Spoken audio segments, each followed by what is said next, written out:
অহা দিনসমূহত অসমৰ মুখ্যমন্ত্ৰী যদি হিমন্ত বিশ্ব শৰ্মাই আকৌ দায়িত্ব পায়, এই যিসকল অপৰাধী আছে শ্যাম কানু মহন্ত, সিদ্ধাৰ্থ শৰ্মা, তেওঁলোক মুকলি আকাশৰ তললৈ আহিব, তেওঁলোকক ৰেহাই দিব। কাৰণ শ্যাম কানু মহন্তৰ পৰিয়ালৰ লগত মুখ্যমন্ত্ৰীৰ সম্পৰ্ক আছে, এই কথা সকলোৱে জানে।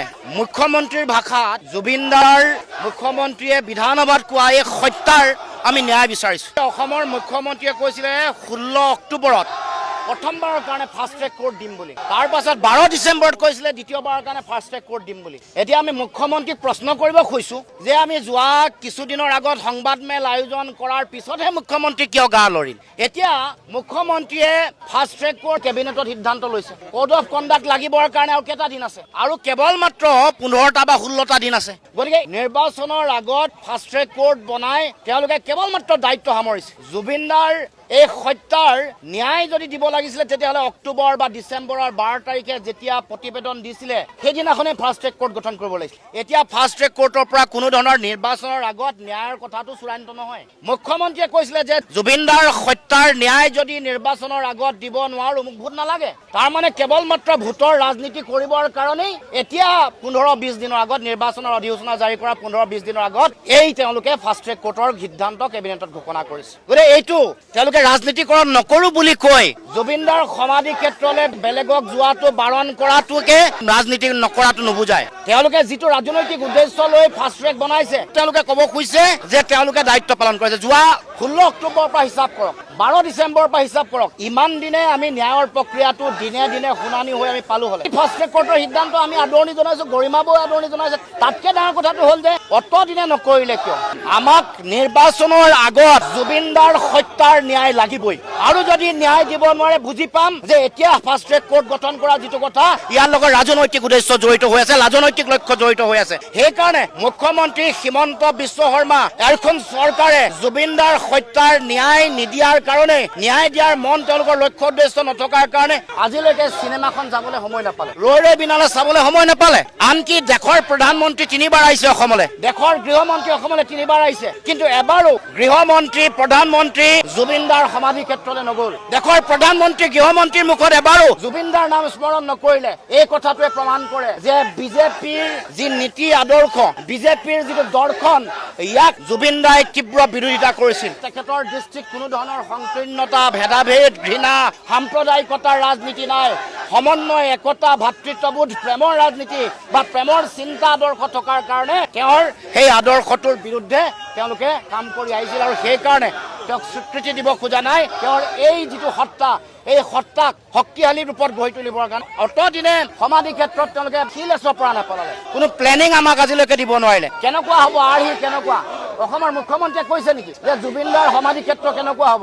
আনকি বিটিআৰত হাগ্ৰামা মহিলাই ডাঙৰীয়াই 30 বিঘা মাটি দি সৰ্বাংগ সুন্দৰকে কৰিম বুলি ব্লুপ্ৰিণ্টটো দেখুৱাৰ পিছতো অসমৰ মুখ্যমন্ত্ৰীয়ে কিন্তু জুবিনদাৰ সমাধি ক্ষেত্ৰ কিমান মাটি হ'ব, কেনেকুৱা হ'ব, আৰ্হি কি হ'ব আজিলৈকে প্ৰস্তুত নকৰিলে। এখন কমিটি দিয়ে, সেইখন কমিটি তেওঁলোকে কাম চলাই থাকিলে। পানী কাটি দিয়া হয়, কাৰেণ্ট কাটি দিয়া হয়, এয়া জুবিনদাৰ সত্তাটোৰ প্ৰতি অন্যায় হয় নে নহয়? সমগ্ৰ অসমৰ ৰাইজক আমি অসম জাতীয় পৰিষদে আয়োজন কৰা এই গণসংগ্ৰামৰ কাৰ্যসূচীৰ পৰা ক'ব খুজিছো যে অহা 26ৰ বিধানসভা নিৰ্বাচনত যেতিয়া বিৰোধীৰ চৰকাৰ হ'ব, সমগ্ৰ পৃথিৱীৰ মানুহৰ চকু মুকলি কৰি দিব পৰাকে সমাধি ক্ষেত্ৰ আমি বিৰোধীয়ে বনাম। এই কথা অসমৰ ৰাইজক আমি কথা দিছো।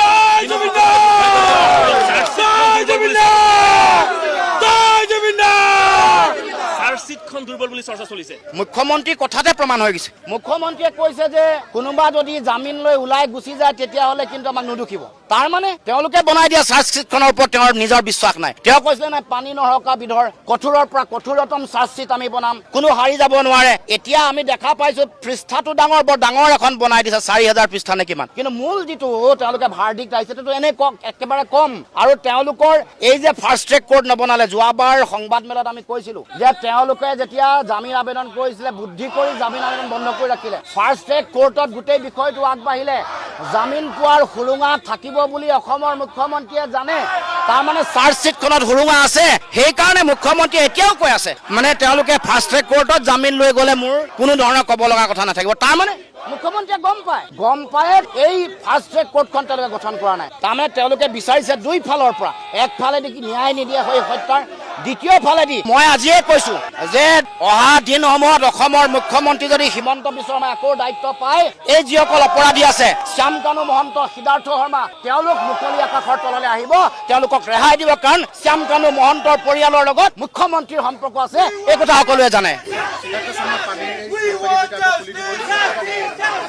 কোৰ্টে সকলো ধৰণৰ কথা বতৰা চাই কামটো কৰিবলৈ দিব, কাৰণ কোৰ্ট নিৰপেক্ষ। কোৰ্টে শাস্তি দিবলৈ বিচাৰিব চাৰ্জশ্বিটখনৰ ওপৰত। কোৰ্টত যদি কোনোবা অপৰাধী দোষীৰ যদি মানৱীয়তাৰ প্ৰশ্ন আহে, খোৱা বোৱাৰ কথা, এইবোৰ কোৰ্টে নিশ্চয় তেওঁলোকে ইণ্টাৰফেয়াৰ কৰিবই। গতিকে কোৰ্টে নিউট্ৰেলিটি চাই অপৰাধী হ'লেও তেওঁলোকৰ মানৱীয় চিন্তাৰে কোৰ্টে ডিচিশ্যন ল'ব। গতিকে এইটো ক্ষেত্ৰত আমাৰ ক'ব লগা নাই। কিন্তু কথাটো হ'ল যে জুবিন দাৰ যিটো সমাধি ক্ষেত্ৰ, জুবিন দাৰ বৌৱেও এইটো ক'ব খোজে, যিখন জুবিন ক্ষেত্ৰ আছে তাত কিয় মাজে মাজে কাৰেণ্ট কাটি দিয়া হয়, তাত কিয় মুখ্যমন্ত্ৰী আজিলৈকে যাব নোৱাৰিলে, মুখ্যমন্ত্ৰীয়ে কিয় আজিলৈকে ইয়াত সৰ্বাংগ সুন্দৰকৈ চফা কৰি পৰিষ্কাৰ পৰিচ্ছন্ন কৰি নথলে, কিয় বাহিৰৰ পৰা মানুহ অহাৰ পাছত পৰ্যটকে ক'ব লগা হৈছে যে ইয়ালৈ মই দ্বিতীয়বাৰ লৈ নাহো। সমগ্ৰ পৃথিৱীয়ে যাক স্বীকৃতি দিলে, সমগ্ৰ পৃথিৱীৰ বিভিন্ন ৰাষ্ট্ৰত তেওঁৰ স্বীকৃতি, সংবাদ মাধ্যমত ততদিনে তেখেতক স্বীকৃতি দিব নোখোজা ৰাষ্ট্ৰীয় সংবাদ মাধ্যম, ৰাষ্ট্ৰীয় সংবাদ জগতৰ ডাঙৰ ডাঙৰ মুধা ফুটা সাংবাদিক সম্পাদকসকল, সমগ্ৰ পৃথিৱীৰ BBC, CNN-কে ধৰি সকলো পৃথিৱীৰ মানুহে যিগৰাকী জুবিন দাক স্বীকৃতি দিছে,